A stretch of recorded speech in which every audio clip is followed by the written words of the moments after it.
This is John Daly on a little sagebrush-covered mesa overlooking the mission Alamo.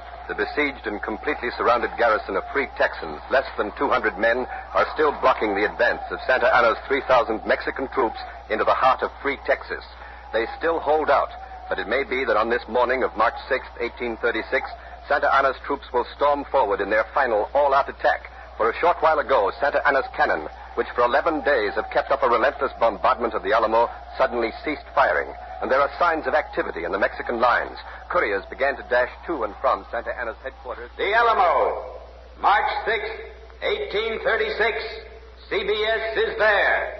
The defense of the Alamo.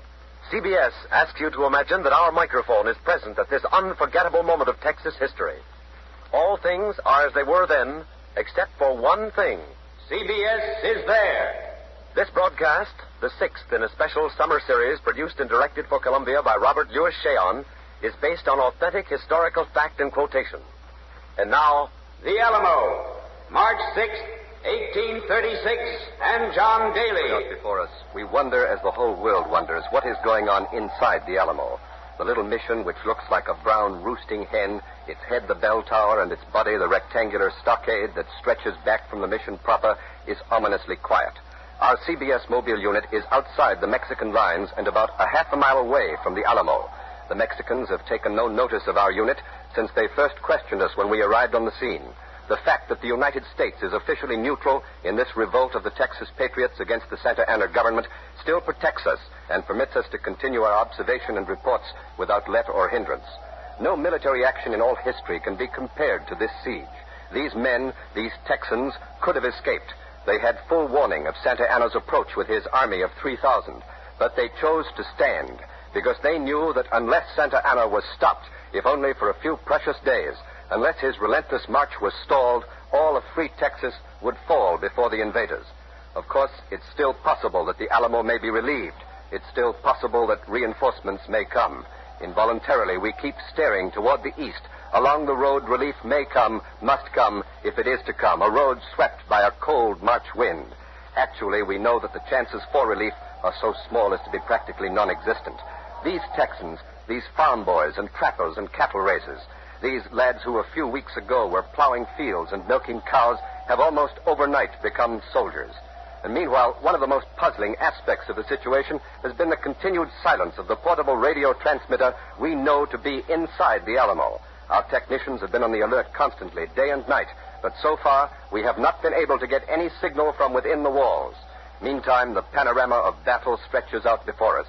It looks like some toy battlefield, but we know it is real. The bodies of white-clad Mexican soldiers sprawled on the ground are real. The red blood flag denoting no quarter flies from Santa Anna's lines. Soldiers always say that waiting is worse than battle. We know what they mean now, but we will wait here. And this is John Daly, returning you to the temporary capital of this infant nation, Washington on the Brazos, and Ken Roberts. This is Ken Roberts inside the small, rude, unpainted building which houses the Free Texas Convention, or Consultation as it is called. That cold March wind John Daly spoke about is blowing on the Brazos, too, and the windows of the building have been covered with canvas in an attempt to hold out the cold. The convention, which is working on the Free Texas Constitution, is in recess. Most of the delegates are standing about in small, solemn groups. They're talking quietly and soberly of the news they've just heard from John Daly, the news that the final all-out attack on the Alamo may be impending. Mrs. Eliza Benson, who lives in the neighborhood, is here with me now. She has kindly consented to answer a few questions. Mrs. Benson, I understand you have a son with Lieutenant Colonel Travis at the Alamo. Yes, I have, Mr. Roberts. Well, how long has he been in the Army? Oh, not long. 2 weeks, maybe. We only been in Texas all told less than 3 months. Where did you come from, Mrs. Benson? From Indian Territory out near Independence Way. See, we had a few acres that Sam, my husband, bought from the land office. Uh-huh. And the Indians come and Sam was killed. We didn't have anything, not even a wagon. So I took my boy Philip and we walked down here. 250 miles. Sure was a long walk. Yes, it must have been. And now you have a home here in Texas? Well, we got some acreage near Goliad. But just when Philip was getting set to put in a crop, all this trouble started. All the young men went into the Army, and Philip, he went too. Do you think those boys, Philip and the others, will be able to hold off Santa Anna? Well, I didn't know anything about that. Philip is where God put him. not for his mother or anyone else to decide such questions. But I know the men who are with him, Billy Travis, Colonel Boyd, David Crockett, and the other lads from our little town, other towns in Texas. They'll be doing what they should be doing. They'll be brave. Thank you, Mrs. Benson. I wish you could see these faces around me now. They're American faces, wind-bitten and square-jawed. The language is the language of the Tennessee hills, the Mohawk Valley, the farmlands, the old frontiers, the places you and I know. Although until 4 days ago, when the Texas Declaration of Independence was signed, this land had been politically foreign, it has long been culturally and physically allied to the United States. These people, these Texans, are the cousins and the brothers and the husbands of our own families. They are our kin. For example, the Texan, the typical Texan who's standing at our CBS microphone now. He's a tall, bony figure of a man in buckskin breeches and homespun shirt. He's grinning at the description. What is your name, sir? Smithwick. Noah Smithwick. And where is your home, Mr. Smithwick? Well, I got a parcel out San Felipe way. Well, where was your home before you came to Texas, Mr. Smithwick? Kentucky. Hopkinsville. And what brought you to Texas? Well, I reckon the same thing that brought the others. A chance to own some land, new start. Maybe just a kind of itch to haul up anchor and see some new ports. You talk like a Navy man. Well, I was one during the war against England. 1812. I see. Yeah. Gunner's mate on the good old Constitution. Ironside, that was. Uh-huh. Yeah, I came home after the war and kind of couldn't get used to things, you know. And a fella come through town, he talked mighty big about this here place called Texas and said as how old Moses Austin got himself a whopping big grand of land and was offering farmland and some 400 acres of pasture to folks who'd come down this way. So pack up my kit and caboodle and come down. Well, did you get all that was promised to you, Mr. Smithwick? Got some. Well, is Texas what you expected it to be? Well, I reckon it's a mite different from what we was told it to be. How's that, sir? Well, this fellow who signed us up, he's a tolerable good liar, you know. Liar? Yeah.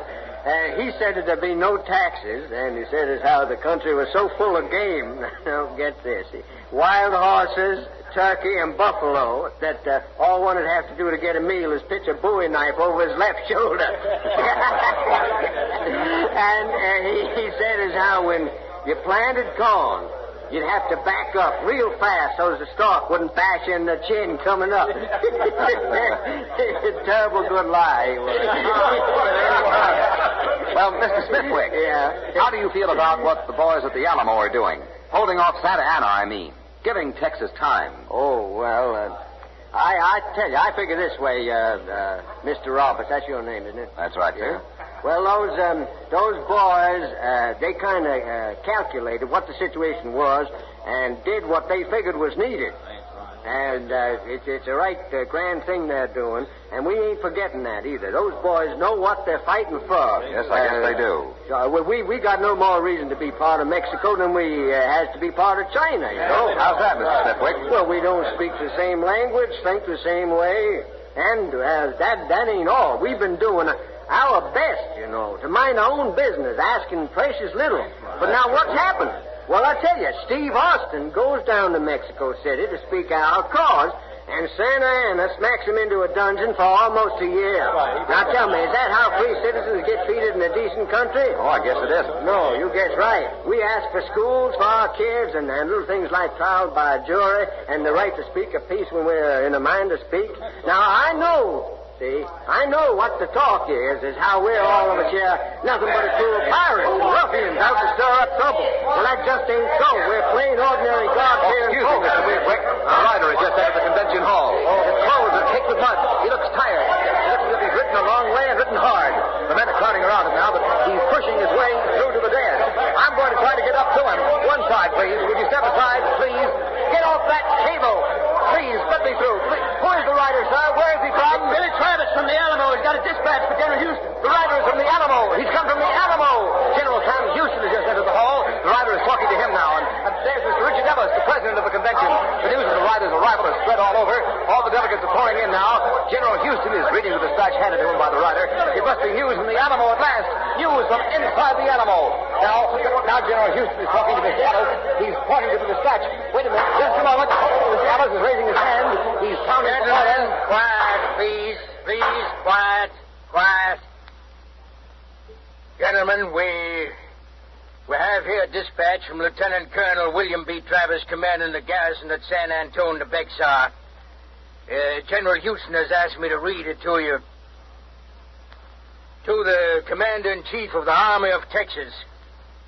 On the 23rd of February, the enemy in large force entered the city of San Antonio de Bexar, which could not be prevented as I had not sufficient force to defend my position. Colonel Batters, the adjutant major of the President General Santa Anna, demanded a surrender at discretion, calling us firing rebels. I answered them with a cannon shot.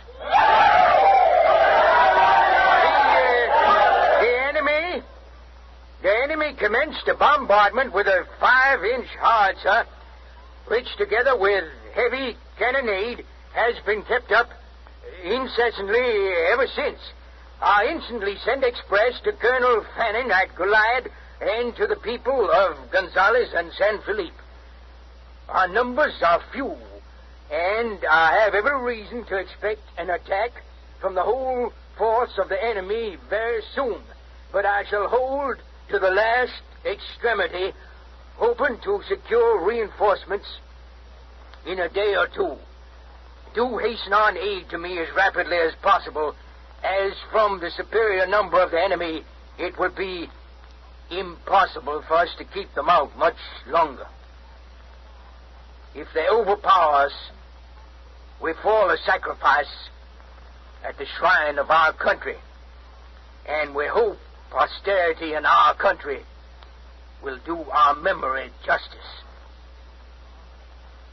Give me help, O my country, victory or death. Signed, W.B. Travis, Lieutenant Colonel.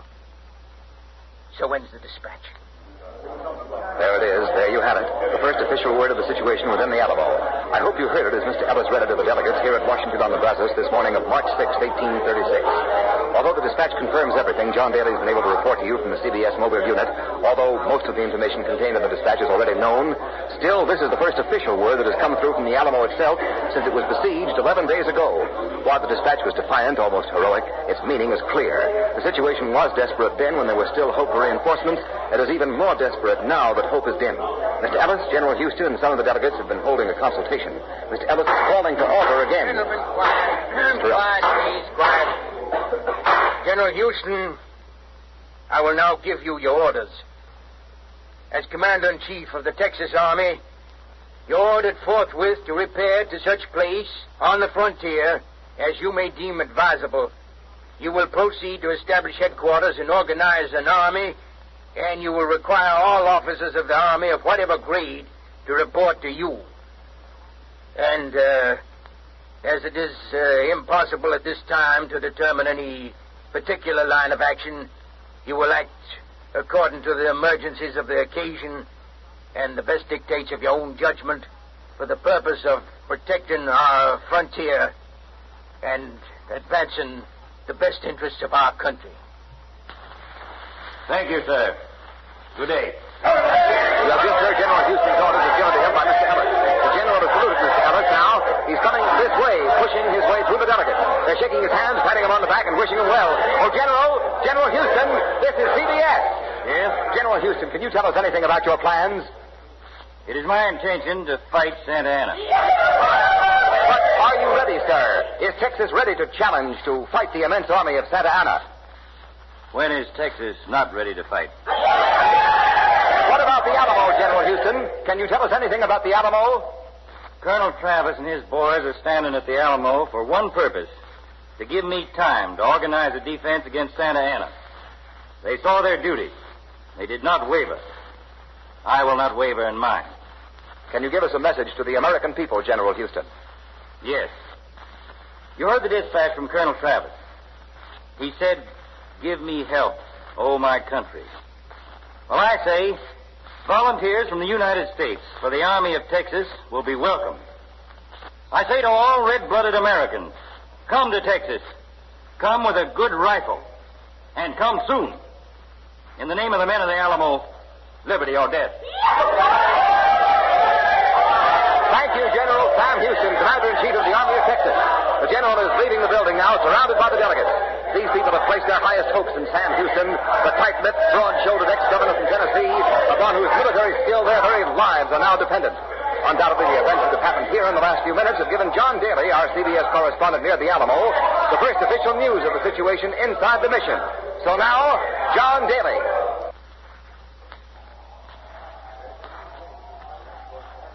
Heard some faint sounds from the shortwave transmitter inside the Alamo. The couriers behind Santa Anna's lines have disappeared. The silence has deepened. The wind continues to howl, and the first rays of the sun are now beginning to streak the battlefield before me. I can't tell you how deeply all of us here were moved by the reading of the message from Colonel Travis.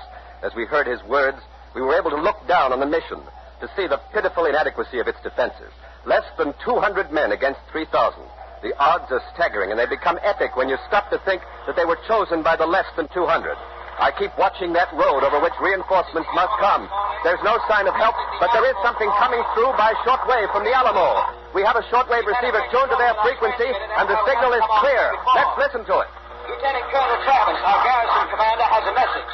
Here is Lieutenant Colonel Travis. To the people of Texas and all Americans in the world, fellow citizens and compatriots, I have sustained a bombardment and a continual cannonade for many days, and have not lost a man. I shall never surrender or retreat. I call on you in the name of liberty, of patriotism, and everything dear to the American character, to come to our aid with all dispatch.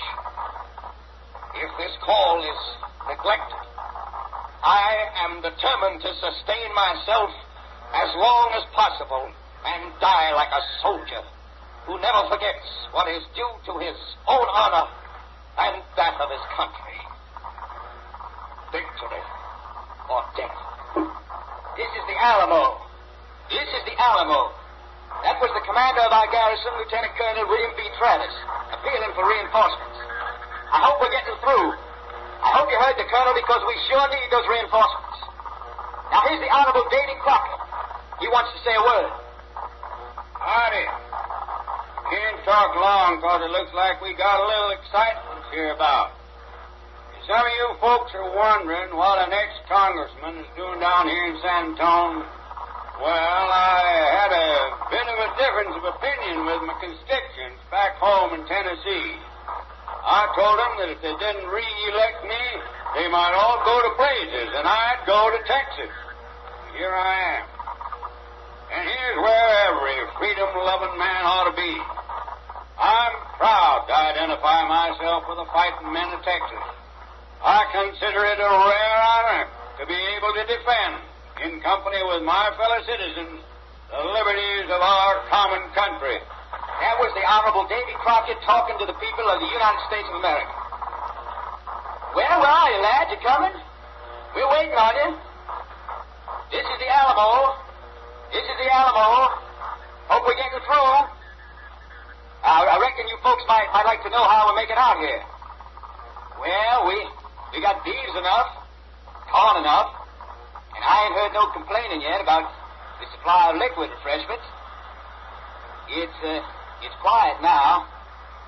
Too darn quiet for comfort, if you're asking me. Some of the boys are catching a little shut-eye at the posts. And we made up that when the attack comes, the bell here will be rung. And that'll be the alarm. Well, now, some of the boys got some messages there they want me to send, so here goes. Pinky Benedict says for his wife not to worry, and maybe it'd be a good idea if she visited her sister in Memphis for a stretch. Wally Bradley, he says for his kid brother to be sure he watches out for his traps, he said, in the bayou, and to move him over to Short Creek for beaver in about a month. Now, this next one is kind of personal, so all you people listening, stop up here, see? It's from Dick Simon.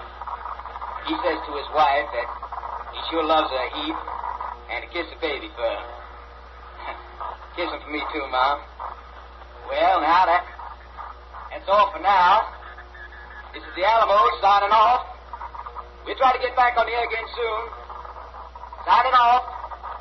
Signing off. You have just heard the first radio message direct from the Alamo. The convention on the Brazos must have heard it also, so back to Convention Hall and Ken Roberts.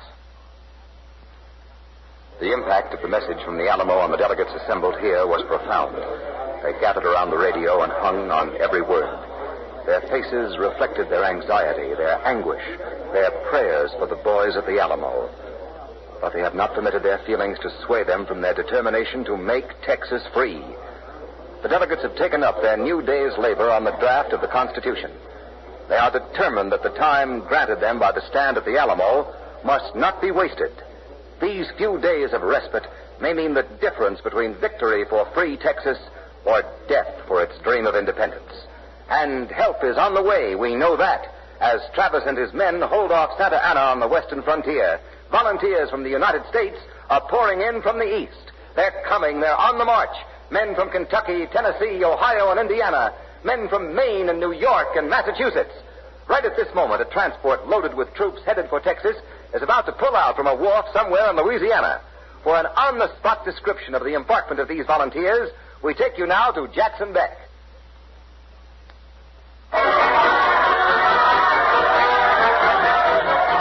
Jackson Beck on the wharf in Louisiana. A crack regiment of militia, Colonel Thomas Watson commanding, is aboard ship and ready to sail for Texas. There's a band here on the deck serenading the boys, and hundreds of people have turned out to see them off. I'm not permitted to give you their exact number, but I can tell you that the number is not meager, and the men are packed with fight. For the past few days, ever since news of Santa Anna's advance and the siege of the Alamo reached New Orleans, an air of wild excitement has spread over the city. Though the United States government maintains a strict policy of official neutrality, it is inevitable that the natural sympathy for the American colonists in Texas should be translated into action. Enlistment officers are on every street corner. The roll of volunteers swells every hour. Beside me now is the man who commands this detachment, Colonel Tom Watson. Colonel Watson, it looks like your men are anxious to get to Texas. Anxious, sir? If that steamboat don't sail fast enough, I reckon as how they'll get out and swim. We're all anxious. We're proud to be able to lend a helping hand to our brothers of Texas. To fight for freedom, sir, is man's greatest privilege. If the boys at the Alamo are listening, here's our message to them. We're coming. We're marching to Texas. Victory or death. Thank you, Colonel Watson. There goes the ship's bell. She's ready to go out. Colonel Watson's going aboard. The excitement of the crowd is now at peak level. The lines have been thrown off. There's the ship's whistle. Big side wheel's beginning to turn. You can probably hear it, threshing the water as the ship gets underway. Now the crowd's going stark raving crazy. This is the CBS studio in Washington on the Brazos. We have interrupted Jackson Beck because we have a report of action at the Alamo. We take you now to John Daly. Santa Anna has begun the attack on the Alamo. The Alamo bells are sounding the alarm. The Mexican bugles are calling for the charge. We can see it all. It's like a play on a stage spread out before our eyes. The Mexican infantry, dragging escalades to scale the walls, is pouring over the little patch of ground that has separated the Alamo from the Mexican forces.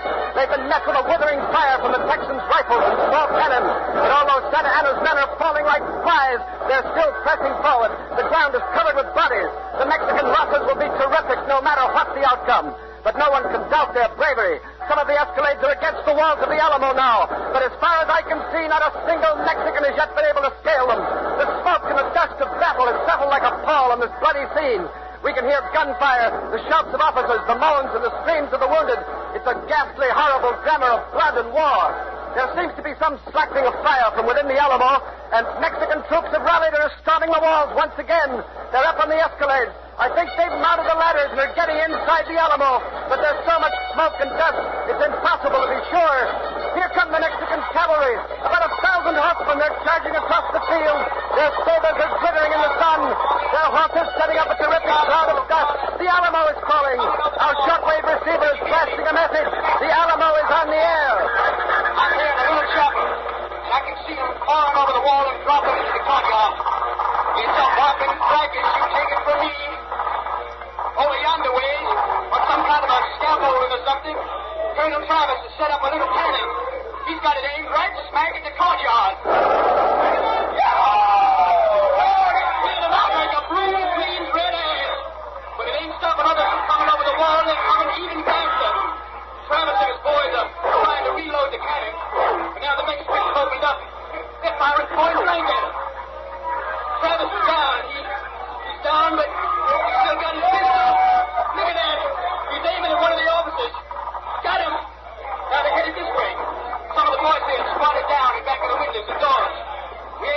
for reloading, and they're coming straight on at us. The boys have turned their rifles upside down. They ain't gonna walk in like this here was a meeting house. You're listening. This is the Alamo. We're still here, still fighting. And whatever happens out there, you keep right on fighting, understand? Reckon how the boys could use an extra hand. Travis is dead. Boy is dead. But we ain't. Not yet. Markalo! This is John Daly. The signal from the Alamo has failed, finished. The flag of Texas is coming down from the mast. The battle is over. The Alamo has fallen. We remember the blood-red flag, the no quarter sign which flew from Santa Anna's lines, and we wonder how many Texas survivors there are, if any. Santa Anna has promised there will be none, and Santa Anna is noted for his cruelty. He has gained the Alamo, but strictly from a military point of view, he has lost something far more precious, surprise and time. If the defenders of the Alamo had not held him here for 2 weeks, if they'd permitted him to march eastward into the heart of Texas, it's impossible to say what the consequences would have been for Texas' dreams of independence. But now, because of what these less than 200 heroes have done against the enemy's 3,000, now Texas has a fighting chance for freedom. Undoubtedly, they've won for themselves immortality. Undoubtedly, they'll never be forgotten. There will be others who will take their places. Of that you may be certain, for Texas has only just begun to fight. And at this very moment, General Sam Houston is gathering an army of volunteers, men who will soon be ready to take the field against Santa Anna, men who are even now dedicating themselves to avenging the slaughter here.